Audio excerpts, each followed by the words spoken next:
కస్టడీని రద్దు చేయాలని ప్రణీత్ రావు పిటిషన్పై నేడు హైకోర్టులో విచారణ జరగనుంది. విచారణ అధికారులు సుప్రీంకోర్టు గైడ్ లైన్స్ పాటించడం లేదంటూ ప్రణీత్ పిటిషన్ వేశారు. ఎస్ఐబి అడిషనల్ ఎస్పీ రమేష్ విచారణలో పాల్గొనకుండా ఆదేశాలు ఇవ్వాలని ప్రణీత్ రావు తరపు న్యాయవాది కోరారు. ఇదే విషయంపై హైకోర్టు పోలీసుల నుంచి వివరణ కోరింది.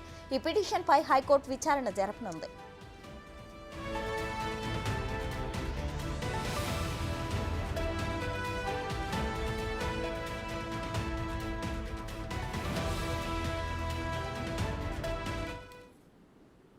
ఇదే అంశానికి సంబంధించి పూర్తి సమాచారం మా ప్రతినిధి రానా అందించడానికి సిద్ధంగా ఉన్నారు. రానా, చెప్పండి, కస్టడీని రద్దు చేయాలని ప్రణీత్ రావు పిటిషన్ దాఖలు చేసినట్లు తెలిసింది. దీనికి సంబంధించిన అప్డేట్స్ ఏంటి?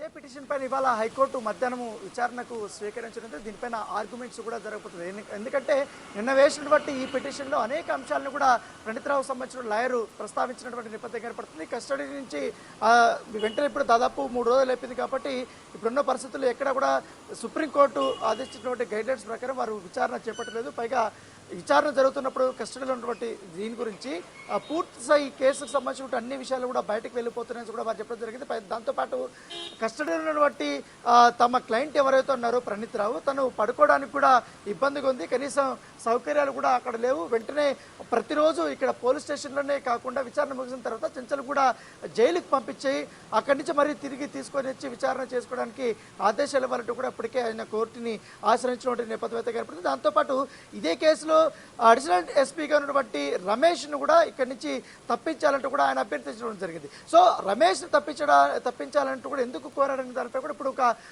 మీమాంసగా ఉన్నటువంటి నేపథ్యం అయితే ఏర్పడుతుంది. ఇప్పటికే నిన్న నుంచి కూడా అనేక రకాల వార్తలు వచ్చాయి. ఎందుకంటే తాను డిస్ట్రాయ్ చేసినటువంటి ఏదైతే హార్డ్ డిస్క్లు ఉన్నాయో హార్డ్ డిస్క్లు ఇక్కడ వికారాబాద్లో అడవుల్లో వేసేసారని కొంతమంది చెప్తున్నారు. తర్వాత మరో ఇంకో ప్లేస్లో కూడా ఇవేదైతే ఎలక్ట్రానిక్ కట్టర్స్ తీసుకొని వచ్చి ముక్కలుగా చేసి వాటిని పారవేశారనేసి కూడా పోలీసులు చెప్పినట్టుగా మనకు సమాచారం ఉంది. సో దానికి కూడా ఇప్పటికీ ఆ ప్లేసులకు వెళ్ళి ఆ పోలీసులు చెక్ చేసినటువంటి నేపథ్యం అయితే కనపడుతుంది. అయితే ప్రణీత్ రావుకు సంబంధించినటువంటి మొబైల్ ఫోన్ కానీ అలాగే ల్యాప్టాప్లు కానీ అవన్నీ కూడా చెక్ చేసిన తర్వాత ఆయన వాట్సాప్ అన్ని చెక్ చేసిన తర్వాత ఈయన రెగ్యులర్గా ఎవరితో మాట్లాడారన్న దానిపై కూడా పూర్తిగా ఆ డేటాను రిట్రైవ్ చేశారు. కాబట్టి దాని తగ్గట్టుగా నిన్న విచారణ చేశారు.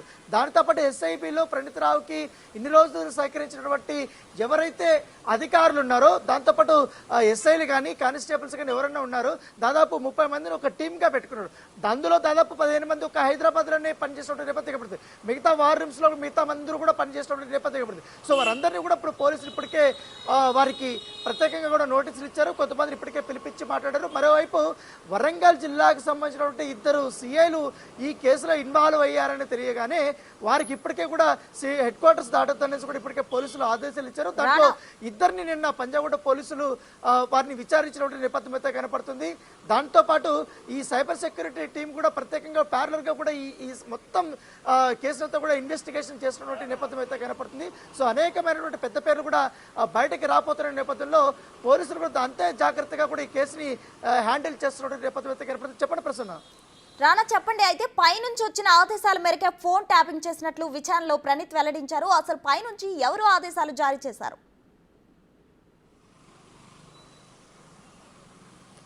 ప్రణీత్ రావుని అదుపులోకి తీసుకున్నప్పుడు అదే మాట చెప్పాడు. తర్వాత రిమాండ్కి పంపించి కస్టడీలోకి తీసుకున్న తర్వాత మొదటి రోజు నుంచి ఇప్పటి వరకు అదే మాట చెప్తున్నాడు అంటాడు. కానీ తనకు సహకరించినటువంటి అధికారులు ఎవరు, తనకు ఆదేశాలు ఇచ్చినటువంటి రాజకీయ నాయకులు ఎవరనేది కూడా కొన్ని పేర్లు అనేది కూడా ఆయన డిస్క్లోజ్ చేశారు. ప్రస్తుతానికి ఆ పేర్లను బయట పెట్టడం మంచిది కాదంటే కూడా పోలీసులు చెప్తున్న నేపథ్యం ఏర్పడుతుంది. ఖచ్చితంగా కూడా వారందరూ కూడా పై స్థాయి వ్యక్తులు, వారి పేర్లు బయటకు వస్తే వారందరూ కూడా జాగ్రత్తగా ఉండిపోయి మిగతా సంబంధించిన ఎవిడెన్స్లతో కూడా వాళ్ళు డిస్ట్రాయ్ చేసే అవకాశం ఉంది.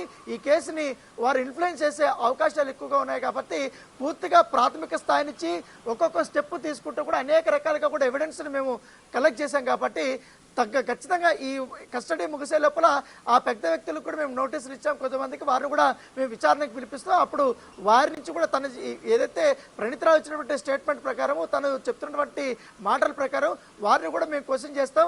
వారి పాత్ర ఎంతవరకు ఉండనేది కూడా నిగ్గు తేల్చిన తర్వాతనే మేము వారిపైన యాక్షన్ తీసుకోబోతామని కూడా చెప్పడం జరిగింది. ఇప్పటికైతే మనకు అందినటువంటి సమాచారం మేరకు వరంగల్ జిల్లాకు సంబంధించినటువంటి మాజీ మంత్రి పేరు కూడా తెరపైకి వచ్చింది. అతను ప్రముఖంగా అతని పేరు ఎక్కువగా చాలాసార్లు చెప్పినట్టుగా మనకు సమాచారం సమాచారం. దాంతోపాటు ఆయన కొన్ని ఫోన్ నెంబర్ ఇచ్చారు, వారిని ట్యాప్ చేయమని చెప్పారు. దాంతోపాటు మెదక్ జిల్లా చెందినటువంటి మరొక సీనియర్ బీఆర్ఎస్ నాయకుడు కూడా దాదాపు 100 ఫోన్ నెంబర్ల దాకా తనకి ఇచ్చాడు, అవి కూడా నేను ట్రాక్ చేశానని కూడా చెప్తున్నాడు. ట్రాక్ చేసిన తర్వాత వారి మూమెంట్స్ ఎక్కడెక్కడ పోతున్నారు, ఎవరిని కలుస్తున్నారు ఏంటి అనే దానిపై కూడా పూర్తి స్థాయిలో వారి ఫోన్ రికార్డ్స్తో పాటు అన్ని కూడా వాళ్ళకి పంపించారని కూడా చెప్తున్నాడు. సో అవన్నీ నిజమా కాదని కూడా పోలీసులు చూస్తున్నటువంటి నేపథ్యం. దాంతోపాటు ఎస్ఐబిలో పనిచేసిన తర్వాత చాలా సున్నితమైనటువంటి డిపార్ట్మెంట్, చాలా సెన్సిటివ్ డిపార్ట్మెంట్, ఒక్క ఇన్ఫర్మేషన్ కూడా బయటకు పోకూడదు, ఎవరిపైన నిఘా పెట్టామనే దాన్ని కూడా ఎక్కడ కూడా బయటకు పోయినటువంటి నేపథ్యం పడుతుంది. దాంతోపాటు ఇప్పటికే నక్సల్ సంబంధించినటువంటి సమాచారాన్ని కూడా ఆయన డిస్ట్రాయ్ చేసినాడని చెప్తున్నారు. అలాగే ఎస్ఐబిలో దాదాపు 30 ఏళ్ళు 40 ఏళ్ళ నుంచి కూడా ఉమ్మడి ఆంధ్రప్రదేశ్లో ఉన్నప్పుడు కూడా కలెక్ట్ చేసినటువంటి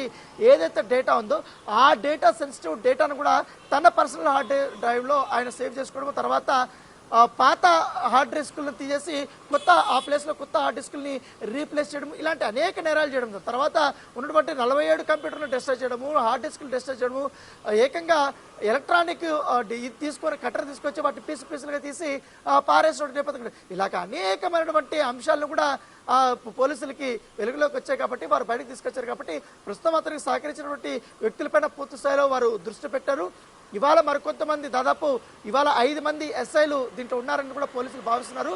దాంట్లో 4 పేర్లు ప్రణీత్రావు చెప్పారు కాబట్టి వారిని కూడా విచారణకు పిలిపించి మాట్లాడే అవకాశం ఉన్నట్టుగా మనకు సమాచారం ఉంది. అయితే మధ్యాహ్నం ఈ కస్టడీ పిటిషన్పై హైకోర్టులో విచారణ జరుగుతుంది కాబట్టి అతనికి ఊరట లభిస్తుందా లేదా అనేది ఒక క్వశ్చన్ మార్క్. ఒకవేళ ఊరట లభిస్తే మాత్రం ఈ కేసులో మరొక స్టెప్ తీసుకునే అవకాశం ఉంది పోలీసులు. ఎందుకంటే ఆల్రెడీ కలెక్ట్ చేసిన ఎవిడెన్స్ల ప్రకారం మిగతా వ్యక్తులను కూడా అదుపులోకి తీసుకుని పూర్తి స్థాయిలో వారిని కూడా విచారించి ఈ కేసుని మరో స్థాయికి తీసుకెళ్ళడానికి కూడా వారు ప్రయత్నిస్తారు. కేవలం ప్రణీత్రావుతోనే ఈ కేసు అయిపోలేదు, చాలా పెద్ద తలకాయలు ఉన్నాయి. పైగా వారందరూ కూడా ఇన్వాల్వ్మెంట్ చాలా గట్టిగానే ఉంది కాబట్టి వీరు ఎందుకు చేయాల్సి వచ్చింది అన్న దానిపై కూడా పూర్తి స్థాయిలో సమాచారం తీసుకోవాలి. ఈ కేసుని అనేక కోణాల్లో కూడా మేము విచారించాలనేసి కూడా పోలీసులు భావిస్తున్నటువంటి నేపథ్యం కూడా. ప్రస్తుతం అయితే మనం ఉన్నటువంటి ఈ యొక్క బంజారా హిల్స్ పోలీస్ స్టేషన్లోనే ప్రణీత్రావు గత 4 రోజుల నుంచి కూడా ఆయన ఇక్కడే ఉంటున్నారు. ఆయన్ని బంజారా హిల్స్ ఏసీపీతో పాటు అలాగే జూబ్లీ హిల్స్ ఏసీపీ వీళ్ళందరూ కూడా ప్రశ్నిస్తున్నారు. జూబ్లీ హిల్స్ సిఐ కానీ, పంజాగుట్ట సిఐ కానీ, అలాగే ఫిల్మ్నగర్ సంబంధించినటువంటి సిఐ కానీ వీళ్ళందరూ కూడా ఈ విచారణలో పాల్గొన్నటువంటి నేపథ్యం అయితే కనపడి అనేక అంశాలు కూడా వాళ్ళు బయటకు తీసుకొస్తున్నారు. కాబట్టి రేపటి నుంచి మరికొంతమందిని ఈ కేసులో విచారించే అవకాశాలు కనపడుతున్నాయి. రైట్ అన్న, థ్యాంక్ యూ.